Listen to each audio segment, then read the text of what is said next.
వి gold trusted gold buyers మీరు తాకట్టు పెట్టిన బంగారాన్ని విడిపించి ఈ రోజు ఉన్న మార్కెట్ ధరకు కొనబడును. సార్, ఇప్పుడు ఢిల్లీ ఎలక్షన్స్కి సంబంధించి చూస్తే 2 సార్లు ప్రభుత్వాన్ని చేపట్టినటువంటి ఆప్ ఈసారి మాత్రం అవినీతి ఆరోపణలు ఎదుర్కొంటుంది అనేది డిప్యూటీ సీఎం ఇద్దరూ ఓడిపోయారు.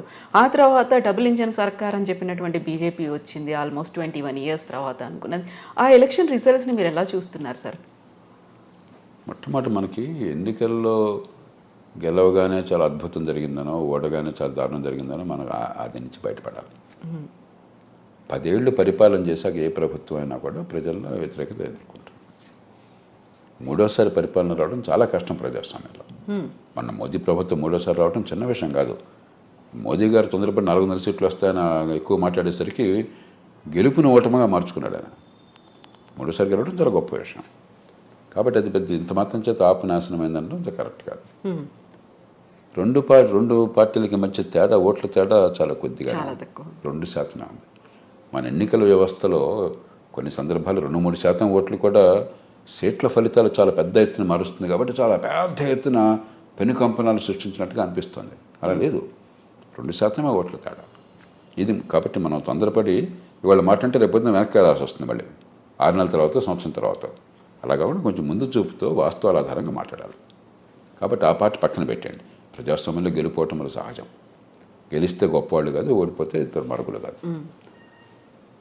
ఆపుని ఇంకో రకంగా అంచనా వేస్తే ఏమిటంటే, దేశానికి ఒక గొప్ప అవకాశం కోల్పోయాం. ఆపులో వాళ్ళంతా నాకు తెలిసిన వాళ్ళు చాలామంది లోక్సత్తా కార్యకర్తలు, నాయకులు హైదరాబాద్లో కానీ, బెంగళూరులో కానీ, చెన్నైలో కానీ, ముంబైలో కానీ, ఢిల్లీలో కానీ ఒక 10-15 ఏళ్ళు, 20 ఏళ్ళు లోక్సత్తాతో పనిచేసిన వారంతా ఆపులు సహకరించారు. నేను ఆపుకి మద్దతు ఇచ్చాను. మొదటి 2 ఎన్నికల్లో మద్దతు ఇచ్చాను. అలాగే ఢిల్లీ బాగా సంపన్నమైన నగరము, మేధోశక్తి చాలా ఎక్కువ ఉన్న నగరం. ఎందుకంటే ఉన్న వాటిలో కాస్త విద్యా సంస్థలు మంచిగా ఉన్నాయి. కాబట్టి చాలా తెలివిగల వాళ్ళు, వివిధ వృత్తుల్లో నైపుణ్యం పొందిన వాళ్ళు, విజయం సాధించిన వాళ్ళు చాలామంది ఉన్నారు. వాళ్ళందరూ కూడా ఒక మంచి ఆదర్శ భావంతో రాజకీయాన్ని మార్చడానికి మార్గం ఉద్దేశంతో కలిసి వచ్చారు. పొలిటికల్గా బాగా టాలెంటెడ్ పీపుల్. చాలా చోట్ల దొరకరు. మీకు ఏదో చేయాలని కోరుకుండొచ్చు, కానీ టాలెంట్ కావాలి, దొరికారు. దానివల్ల గెలుస్తారని నేను పెద్దగా ఇప్పుడు ఆశించాలి. 1-2 చోట్ల గెలవటం వేరు. ఢిల్లీలో, పంజాబ్లో అదే చాలా గొప్ప. నా దృష్టిలో వాళ్ళు సాధించిన విజయాలు చాలా గొప్పవి, రాజకీయ విజయాలు, ఎన్నికల విజయాలు. ఢిల్లీలోని, పంజాబ్లో గెలవడం ఆషామాషి కాదు. మన ఎన్నికల వ్యవస్థలో ఒక కొత్త పార్టీ కాంగ్రెస్ ఇప్పుడు మొన్న వచ్చినాయి ఢిల్లీలో. ఆంధ్రప్రదేశ్లో కాంగ్రెస్ ఏం జరుగుతుంది, బీజేపీ ఒంటరిగా ఏం చేయగలుగుతుంది, కేరళలో బీజేపీ ఏం జరుగుతుంది, తమిళనాడు ఏం చేయగలుగుతుంది. మన ఎన్నికల వ్యవస్థలో బాగా పాతుకుపోయిన పార్టీలు, డబ్బు, మరి మంది బలము, నాయకత్వము, జనాకర్షణ ఉన్నప్పుడే చాలా కష్టమైనప్పుడు ఇది చిన్న విషయం కదా. రాజకీయంగా నా దృష్టిలో ఎన్నికల విషయంలో అసాధారణ విజయాలు సాధించారు. అది పెద్ద, నేను దాన్ని పక్కన పెట్టినాను. ఆప్ కనుక నిలకడగా కొన్ని మౌలికమైన ప్రజాస్వామ్య సూత్రాలకి కట్టుబడి ఉండి ఈ దేశ భవిష్యత్తుకి మార్గాన్ని నిరంతరం దాన్నే చూపెడుతూ, అంటే మన ఐడియాస్ని ప్రభావితం చేయటం, మన ఆలోచనను ప్రభావితం చేయటం, ఈ ప్రజాస్వామ్య లోపాలు ఏమిటి, బలాలు ఏమిటి, ఏ మార్పులు తీసుకొస్తే ప్రజాస్వామ్యం వికసిస్తుంది, దేశం బాగుపడుతుంది చెప్పన్న విషయం నిలకడగా దేశం మొత్తానికి చెప్పే అవకాశం వాళ్ళకి దొరికింది. దానికి బదులు ఎన్నికల్లో ఎలా, ఏ చిట్కాలతో గెలవాలి, ప్రత్యర్థిని ఏ రకంగా బండబూతులు తిట్టాలి, ప్రధానికి కయ్యమని ఎట్లా లేవాలి, ఆ విషయంలో ఆరితేరి మిగతా వాళ్ళతో సమానం అన్న భావాన్ని కలగజే. పెద్ద పార్టీ తేడా లేదు అని చెప్పాను, ఇంకో పార్టీలాగా మేము ప్రత్యామ్నాయం కాదు అని. నిజమైన ప్రత్యామ్నాయం ఎన్నికల్లో సీట్లు ఎన్ని వచ్చినాయని కాదు. ఒక బలమైనటువంటి ప్రజాస్వామ్యంలో ఇప్పుడు ఉదాహరణకి లోక్సత్తా ప్రతిరోజు చెప్తాను ఏ మార్పులు ఎందుకు కావాలో. నా భాషలో ఎప్పుడన్నా మీరు కోపాన్ని కానీ, కోపం అంటే ధర్మాగ్రహం ఉండొచ్చు తప్ప ద్వేషాన్ని కానీ, కసిని కానీ ఎప్పుడన్నా చూసారా మీరు? అబ్యూజివ్ టాక్ కావచ్చు, అగ్రెసివ్నెస్ కావచ్చు. సో ప్రతిదానికి బస్తీ మీద సవాలని చెప్పనే పద్ధతి కానీ, ఏదో రకం ఎన్నికలు గెలవడం కోసం చిట్కాలు కానీ, దీర్ఘకాలిక వ్యూహం లేకుండా వ్యవస్థను ఎట్లాగా మనం బాగు చేయాలని చెప్పిన స్పష్టత లేకుండా చేయడం అనేది దేశానికి జరిగిన చాలా పెద్ద నష్టం. అది అవకాశాన్ని కోల్పోయాం. ప్రత్యక్షంగా జరిగిన నష్టం ఏమిటంటే ఈ తాత్కాలికమైన సంక్షేమము తాయిలాలు ప్రజాస్వామ్య దేశంలో దేశంలో ఎప్పుడు దాని ఆకర్షణ ఉంటుంది. దాన్ని అసలు అత్యున్నత స్థాయికి తీసుకెళ్ళిపోయేది ఒక సిద్ధాంతంలాగా, అదే పరిపాలనలాగా మార్చింది ఆప్ అంటే భయపడి ఓట్లు కొల్లగొడితే మరింత నష్టపోతామని చెప్పిన భావంతో కాంగ్రెస్ పార్టీ పూర్తిగా ఆప్కి ఈవేళ బి టీం అయింది. పార్టీగా గొప్ప పార్టీ, గొప్ప చరిత్ర ఉన్న పార్టీ, కానీ ఇవాళ తోక శరీరాన్ని కదిలించింది. ఆప్ అనే చిన్న పార్టీ అంటే భయపడి ఆప్ తాయిలాలన్నీ ఇప్పుడు కాంగ్రెస్ పార్టీ ఇప్పుడు కర్ణాటకలో తెలంగాణలో కాంగ్రెస్ పార్టీ ఇచ్చిన హామీలు ఆప్ హామీలు ఒక్క పదం తేడా ఉందో చూడండి మీరు. అంటే దేశ రాజకీయాన్ని నెగటివ్గా మార్చింది ఆప్. తాత్కాలికమైనటువంటి సంక్షేమం ఇవ్వాలి కొంత, కానీ సమతూకాన్ని పాటించాలి, అది ఒక భాగం. కానీ నిజంగా దీర్ఘకాల అభివృద్ధి, ఆదాయాలు పెంచడము, అభివృద్ధిని సాధించడం, పెట్టుబడులు పెంచడం ప్రధాన అస్త్రంగా ఉండాలి. అసలు ఆ అవగాహన లేకుండా ఎన్నికల్లో గెలుపు తప్ప ఇంకోటి వద్దు అన్న భావంతో ఆప్ ఎప్పుడైతే చేసిందో దేశ రాజకీయాన్ని మరింత భ్రష్టు పట్టించింది ఆ కారణంగా. ఇక మూడోది, మనం రాజ్యాంగబద్ధమైన పాలనలో ఉన్నాం. గెలుస్తారు, ఓడతారు. గెలిస్తే గొప్పవాడు కాదు, ఓడితే తక్కువవాడు కాదు, ఎన్నికల్లో పోటీ చేయనాడు తక్కువవాడు కాదు. మనం చాలా పరుషమైన భాషని వాడి, ఉదాహరణకి ఎలక్షన్లకు ముందు ఎన్నికల సంఘం రేపొద్దున పదవి కోసం పిచ్చి పనులు చేస్తున్నాడు, వీడు అంతాను అర్జెంటుగా ఏదో పదవి ఇచ్చేస్తుంది ఏ ఆధారాలు లేకుండా. తర్వాత రాహుల్ గాంధీ గారు ఈ ఎలక్షన్ రిగ్గింగ్ చేస్తే వాళ్ళు గెలుస్తున్నారు, హ్యాకింగ్ చేశారు, ఈవీఎంలో హ్యాకింగ్ అవుతుంది. లేకపోతే ప్రధానమంత్రినో మరొకరినో, ఆఫ్టర్ ఢిల్లీ ఒక నగరపాలిక సంస్థ, ఒక కేంద్ర ప్రతిపాదిత ప్రాంతం, ప్రధానమంత్రినో మరొకరినో చాలా పరుషమైన పద్యాలతో నిందించడం, నువ్వెంత అని చెప్పని. లేకపోతే రాజ్యాంగబద్ధమైనటువంటి హైరార్కీ ఉంటుంది, దాన్ని గౌరవించకుండా లెఫ్టినెంట్ గవర్నర్ మరొకరు, వాళ్ళు తప్పులున్నాయి, వీళ్ళు ఒకళ్ళు తప్ప నేను అంటున్నా. కానీ సంప్రదాయాలు పాటించాలి. ఉదాహరణకి గతంలో కాంగ్రెస్ పార్టీకి ముఖ్యమంత్రిగా ఢిల్లీలో 3 సార్లు షీలా దీక్షిత్ గారు చేశారు. ఆవిడ రాజకీయంగా గట్టిగా పోరాడింది, బీజేపీని ఓడించింది. ఆనాడు బీజేపీ ప్రధాన ప్రతిపక్షం ఢిల్లీలో. పరిపాలన బాగా చేసింది, వ్యక్తిగతంగా మంచి నాయకురాలు, ఎక్కడెక్కడ నోరు జారలేదు. అది ప్రజాస్వామ్యంలో చేయాల్సిన పని. ఈ బండబూతుల రాజకీయము, ఆడోపేడో తెలిచే రాజకీయము, నలుపు తెలుపు రాజకీయము ఆప్ మరింత పెంచింది. కాబట్టి ఈ 3 రకాలుగా చూడాలి విశ్లేషణ. గెలుపు ఓటమి 10 ఏళ్ళు ఉండటమే గొప్ప విషయం, పెద్ద తేడాలు కూడా మళ్ళీ ఇంకోసారి కూడా వస్తారు వాళ్ళు, 2% తేడా ఉంటుంది. కాబట్టి అది నేను దాని గురించి అసలు విశ్లేషించాను. కానీ ఈ దేశానికి గొప్ప అవకాశం ఆప్ ద్వారా ఒక మౌలికమైన రాజకీయం మలుపు తిరుగుతుంది అన్నటువంటి ఆశ కలిగింది చాలామందికి. ఢిల్లీలో ఉన్న ప్రత్యేక పరిస్థితుల వల్ల ఢిల్లీకి దేశంలో అత్యున్నత తలసరి ఆదాయం అన్నది, ఎక్కువగా మధ్యతరగతి ఓటర్లు ఉన్నారు. లోక్సత్తాకి హైదరాబాద్లో కొంతమంది ఓటు లభించింది, కానీ 10%, మిగతా చోట్ల 1%. ఎందుకంటే మనకు ఉన్న ఎలక్టరేట్, మనకున్న రాజకీయాలు, గ్రామీణ ప్రాంతాలు, బేదరికము పద్ధతులు వేరు. ఢిల్లీ అట్లా కాదు, గొప్ప అవకాశం లభించింది. దాన్ని కనుక ఆచరణలో సిద్ధాంతాన్ని స్పష్టంగా అవగాహన చేసుకుని, దేశం భవిష్యత్తును అర్థం చేసుకుని దాన్ని ప్రజలకు చూపెట్టడంలో కనుక సరైన పాత్ర తీసుకుంటే ఎన్నికల్లో గడిపోవడానికి సంబంధం లేకుండా ఆప్ దేశంలో ప్రజాస్వామ్యాన్ని బాగు చేయడానికి ఒక కీలకమైనటువంటి పాత్రధార ఉండేది. ఆ అవకాశం కోల్పోవడం చాలా దురదృష్టకరం. సార్, మీరు లోక్సత్తా పార్టీ ముందు నుంచి కూడా ప్రజలకు కావలసినటువంటి మెరుగైన మౌలిక వసతుల కల్పన గురించి చెప్తూ వస్తూ ఉంటారు. అందులో ప్రధానమైనది విద్య, వైద్యం. ఇప్పుడు ఢిల్లీలో ఆప్ సర్కార్ కేజ్రీవాల్ తీసుకొచ్చినటువంటి మొహల్లా క్లినిక్లు కావచ్చు, లేకపోతే అక్కడ ఉన్నటువంటి బస్తీ దవాఖానాలు కావచ్చు, స్కూల్స్ కావచ్చు, కావలసినటువంటి బిజిలీ కావచ్చు, అన్నీ ఇచ్చాము, అయినప్పటికీ మేము ఓడిపోయాము అనే వాదన. ఆ కేజ్రీవాల్ సర్కార్ ఏదైతే చేశారో దాన్ని ప్రామాణికంగా తీసుకొని చాలా రాష్ట్రాలు కూడా అక్కడికి విజిట్కి వెళ్ళాయి, వాటిని మేము అనుసరిస్తామని చెప్తూ వచ్చారు. విద్యా ఆరోగ్యం మీద దృష్టి పెట్టినమాట వాస్తవం. నేను దాన్ని పబ్లిక్గా ఎన్నోసార్లు బహిరంగ మెచ్చుకున్నాను, నేను వెళ్ళి చూసి వచ్చాను. కనీసం దాని మీద కనీసం మాటల్లో అయినా చర్చలో అది కీలక అంశంగా పెట్టారు. కానీ మౌలిక మార్పుల కోసం కృషి చేయలేదు. ఈ 2 తేడా ఉంది. మంచి బిల్డింగ్లు కట్టి స్విమ్మింగ్ పూల్ కడితే అది విద్య ఇచ్చినట్టు కాదు. అలాగే డెఫినెట్గా నేను బస్తీ దవాఖానాల్ని, మొహల్లా క్లినిక్ని బాగా పబ్లిక్గా బహిరంగ ప్రేస్ చేశాను. కానీ మోడల్ మరింత మంచిగా చేయొచ్చు. వివరాలు వెళ్ళే సమయం లేదు ఇప్పుడు. కాంపిటీషన్ అండ్ చాయిస్ బేస్డ్గా అది గవర్నమెంట్, కానీ అయినా మంచిదే. సత్యేంద్ర జైన్ అని చెప్పిన మంత్రి, ఆరోగ్య మంత్రి బాగా చేశారు. కానీ మౌలికమైన మార్పు కోసం మార్గాలు పెట్టలేకపోయినారు. అంటే కొద్దిగా చేసి బ్రహ్మాండంగా ప్రచారం చేసుకుని అయిపోయిందని చెప్పిన తీరు బాగా వచ్చేసింది. విద్య, ఆరోగ్యం అలా కొద్దిగా బిల్డింగులు కట్టేస్తే దేశం అంతా కొన్ని లక్షల కోట్లు ఖర్చు పెడుతున్నాం బిల్డింగుల కోసం అని చెప్పాను. అది విద్య వచ్చినట్టు కాదు. ఢిల్లీ కాబట్టి కొంత అడ్వాంటేజ్, ఎందుకంటే వాళ్ళకి సిలబస్ జాతీయ స్థాయి సిలబస్ని తీసుకుంటారు. ఢిల్లీకి వేరే, నాకు తెలిసిన వేరే సిలబస్ లేదు. ఆ సిబిఎస్ఈ వగేరా వాళ్ళు చూసుకుంటారు. కాబట్టి ఖచ్చితంగా దాని మీద దృష్టి పెట్టడం మంచిదే. కానీ మౌలికమైన మార్పుకి, దానికి కావాల్సిన చర్చకి వాళ్ళేమీ తెర తీయలేదు. విద్యా ఆరోగ్యంలో మన దేశంలో మౌలికమైన సమస్య ఏంటి, పరిష్కారం ఏంటి, అది ఢిల్లీ నగరానికి ఒక రకమైన రీతి ఉంటుంది, గ్రామీణ ప్రాంతాల్లో మరో రీతి ఉంటుంది, ట్రైబల్ ప్రాంతాల్లో మరో రీతి ఉంటుంది. ఆ లోతు లేదు. కానీ కనీసం దాని మీద దృష్టి పెట్టారు, సంతోషం. మిగతావి ఫ్రీ కరెంటు, ఫ్రీ వాటర్, ఇవన్నీ కూడా పాజిటివ్ కాదు, నెగటివ్. మీరు ఎప్పుడైతే నేను ఫ్రీగా ఇచ్చేస్తానన్నారో కాలక్రమేణా ఆ వ్యవస్థ నాశనం అయిపోతుంది.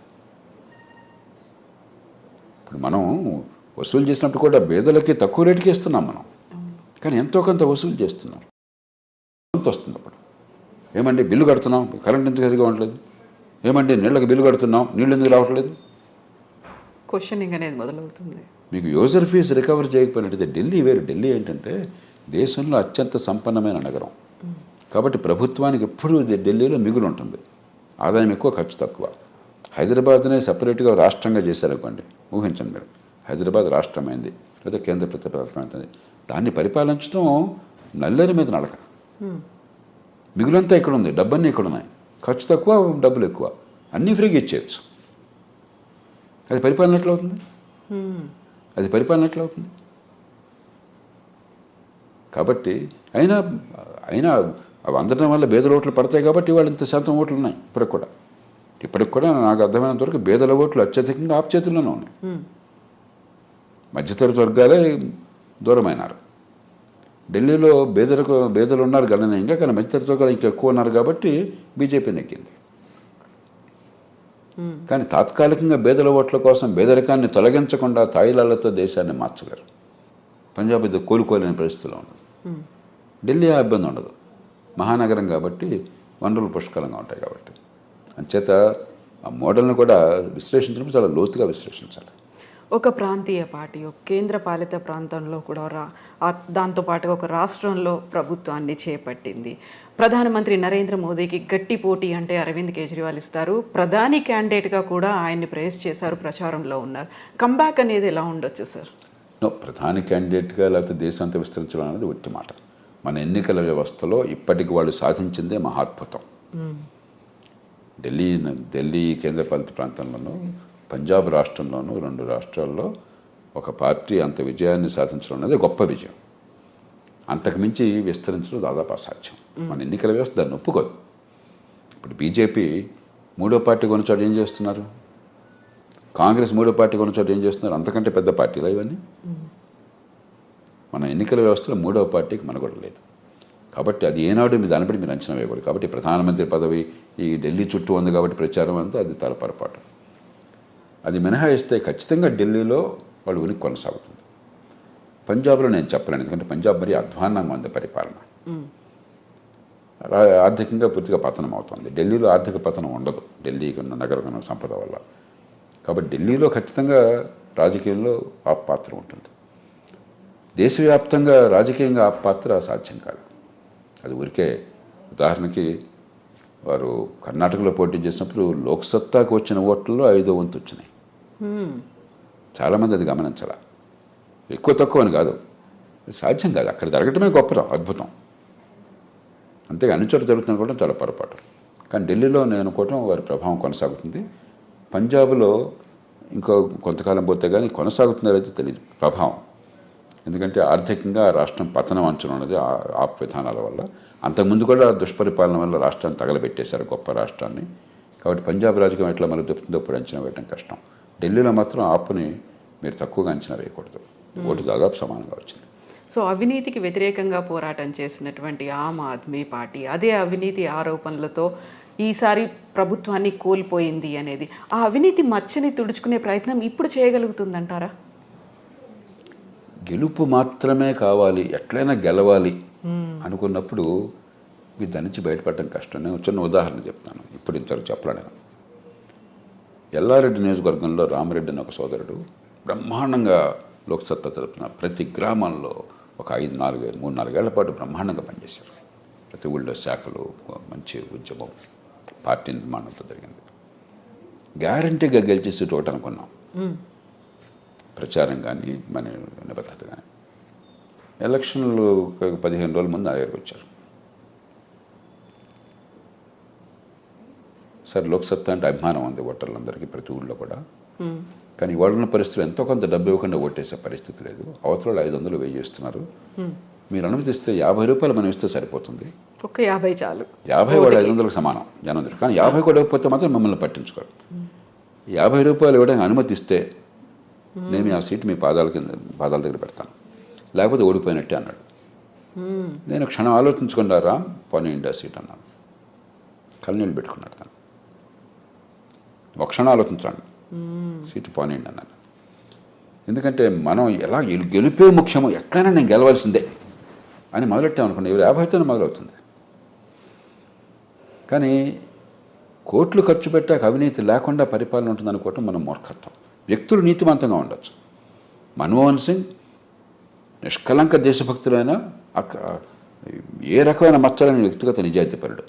కానీ ఆయన ప్రభుత్వంలో, ఆయన పార్టీలో నిజాయితీ ఉంది అనుకుంటే మనం మోసం చేసుకుంటున్నాం. నరేంద్ర మోదీ వ్యక్తిగతంగా మచ్చలేని మనిషి, ఏ ఒక్క రూపాయి కూడా ఆశించే సమస్య. 60 ఏళ్ల పాటు జీవితాన్ని పణంగా పెట్టాడు ఈ దేశం కోసం, నమ్మిన లక్ష్యాల కోసం. కానీ ఆయన పార్టీ మనవుడి కోసం, ఎన్నికల్లో ప్రచారం కోసం అని చెప్పని అక్రమాలు చేయడం లేదు, డబ్బులు చేతులు మారలేదు అనుకుంటే మనం పిచ్చివాళ్ళం మనం ఏమన్నా. కాబట్టి ఈ పార్టీలు నేను తిట్టడం, వాళ్ళ ప్రవాహంలో పడి కొట్టుకుపోతున్నారు. వాళ్ళే విలన్స్ కాదు, విక్టిమ్స్. ఒక విషవలయంలో వంచితులు. కానీ మీరు మార్పు కోసమని బావుటా ఎత్తారు. లోక్సత్తా కానీ ఆప్ కానీ మార్పు కోసం బావుటా ఎత్తాం. ఎవరు బలవంతంగా జేపీ గారు మీరు రాజకీయాలు నన్ను కోరారా? అడగలేదు. నన్ను ఎవరు బతిమని అడగలేదు కదా. మార్పు చూపెట్టాలి. ఈ మార్పు రాకపోతే దేశ నాశనం అవుతుంది. మనం దీనిలో ఉద్యమాల్లోకి దిగి దీనిలోకి వచ్చాం.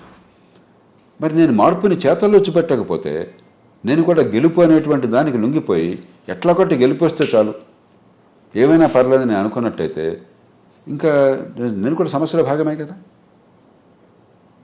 మిగతా వాళ్ళకంటే చెడ్డవాళ్ళని నేను అంటలా, తప్పదు. బహుశా మిగతా వాళ్ళకంటే కొంచెం మెరుగాము.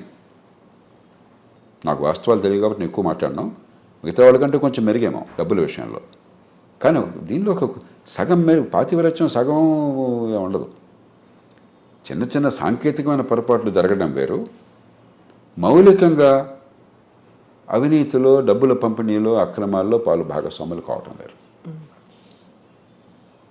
కాబట్టి మిగతా పార్టీల కంటే ఎక్కువగా తిట్టడం అన్యాయం.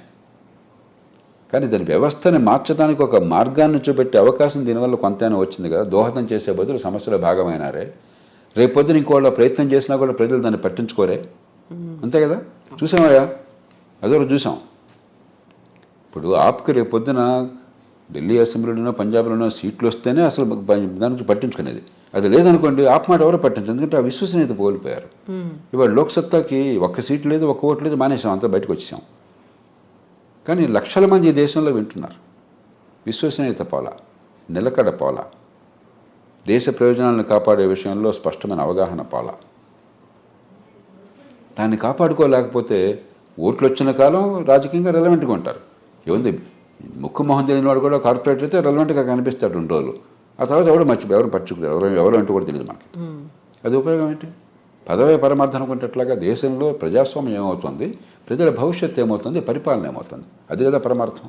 అది మర్చిపోయి పదవే పరమార్థం చేసుకున్నాం. Yes, sir. Thank you so much, sir. Thank you.